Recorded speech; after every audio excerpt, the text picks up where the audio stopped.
मुझे पिछले दिनों ईरान जाने का इत्तेफाक हुआ। 10 दिन मुझे ईरान में रहने का मौका मिला और मैं ईरान से इंतहाई मुतासर हुआ। आप यकीन करें कि बल्कि मेरा ख्याल ये है कि अगर हम इस रफ्तार से, जिस रफ्तार से हम चल रहे हैं, अगर हम दौड़ना भी शुरू कर दें, यानी इस रफ्तार को डबल कर लें या ट्रिपल कर लें, और उसके बाद अगर हम ईरान तक पहुंचना चाहें तो हमें 200 साल चाहिए होंगे। जो उनका इंफ्रास्ट्रक्चर है पाकिस्तान उसके मुकाबले में कुछ भी नहीं है। यानी इस्लामाबाद के अंदर सेंटोरस नाम का एक मॉल है, आपने देखा होगा, और हम हमेशा उसका प्राइड लेते हैं कि ये देखिए कितना बड़ा मॉल है।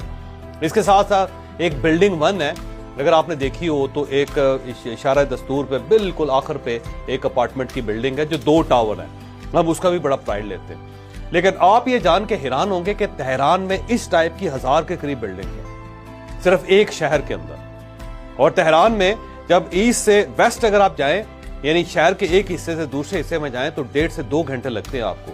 यानी इतनी ज्यादा ट्रैफिक है, इतनी